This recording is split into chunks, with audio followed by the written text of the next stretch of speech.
quatrième et dernière vidéo sur les particules chargées dans un champ électrostatique. Bienvenue dans cette vidéo de physique, ladies and gentlemen. Alors, vous êtes toujours bien reçus chez moi.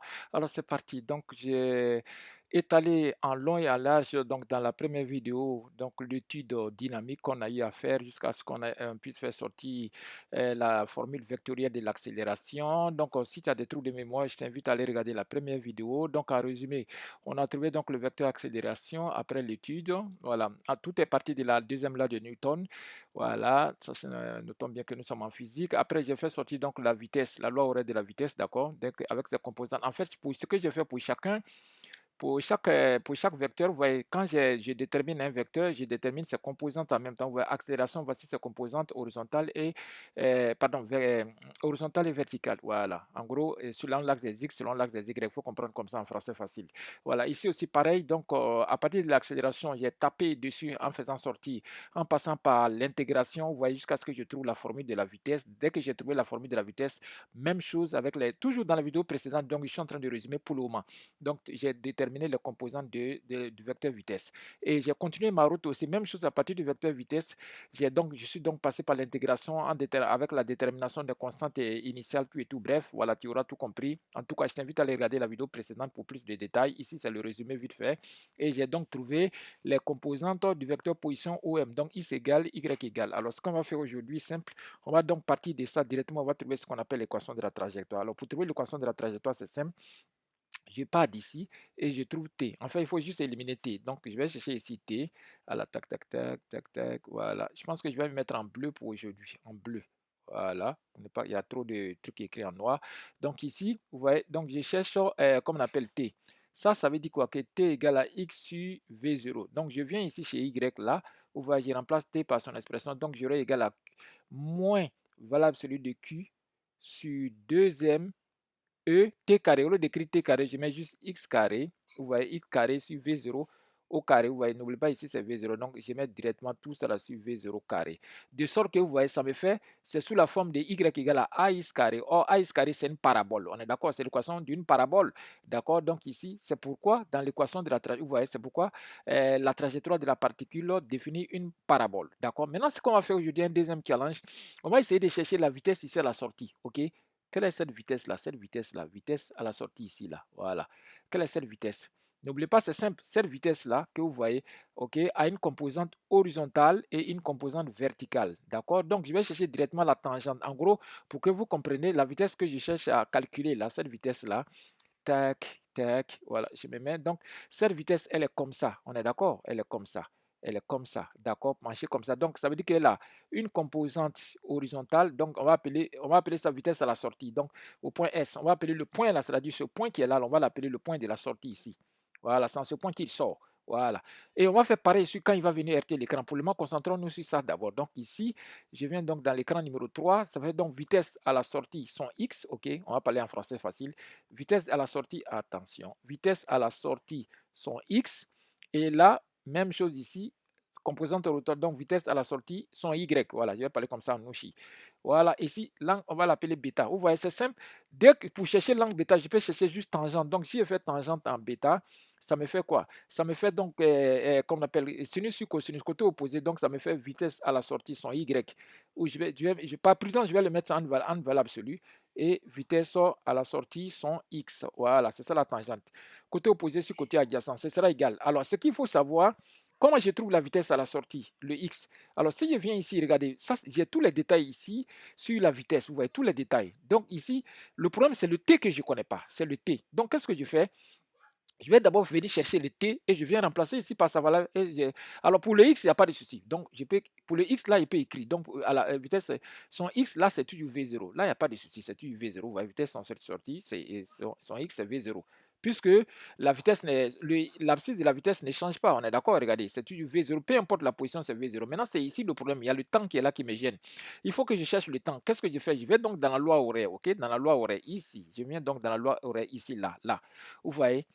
Je remplace le X par L. Pourquoi le X, je remplace par L? Parce que la longueur des plaques du condensateur fait L. Donc, sur le mobile ici, là, le point de sortie, là, son abscisse, si je projette sur l'axe des abscisses, vous voyez, ça fait toute cette distance. Or, toute cette distance, c'est le L. Vous voyez, c'est ça le secret. C'est pas compliqué. Donc, je viens ici.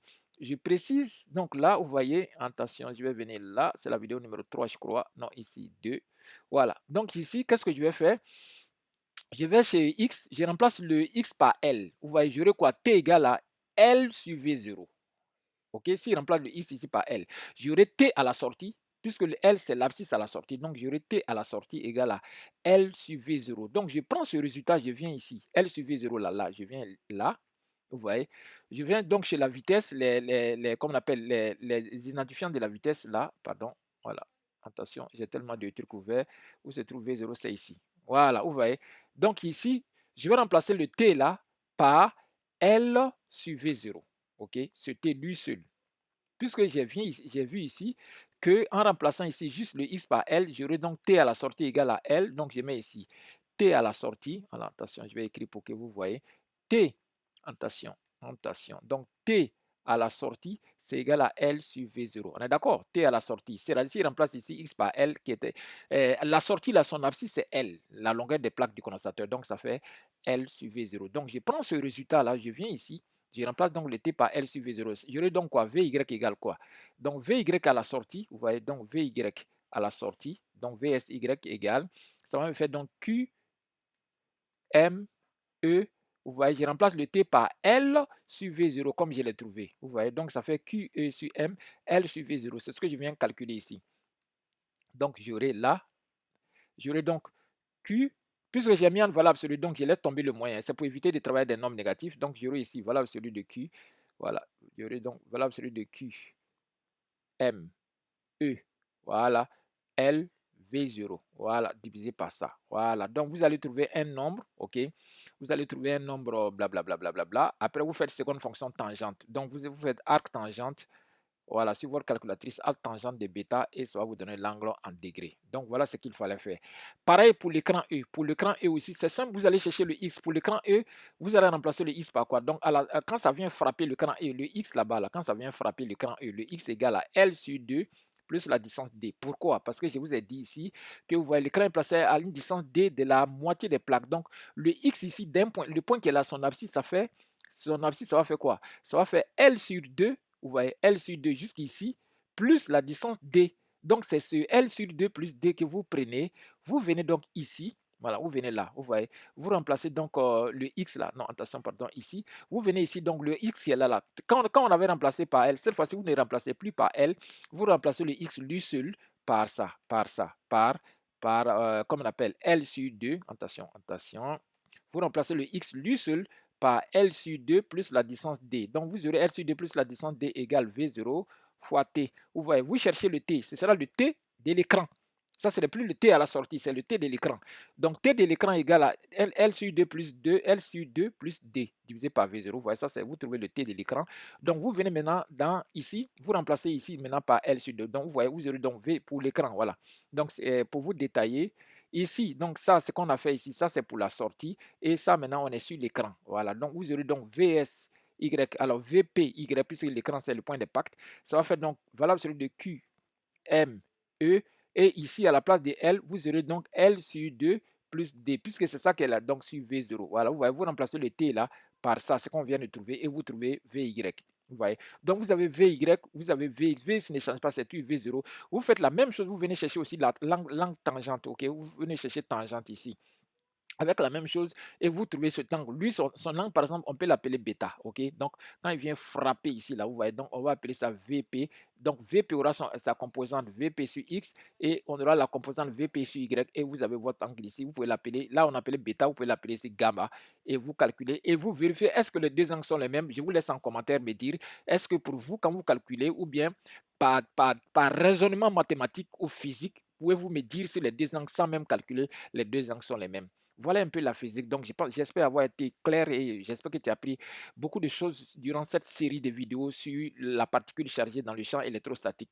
Juste, si on te donne un électron, tu mets juste moins E ici. Mais par prudence, n'oublie pas mon petit secret que j'ai utilisé ici, le fait de rendre positif avec la valable absolue et utiliser maintenant le signe selon le produit scalaire, comme je l'ai expliqué dans les élèves de vidéo.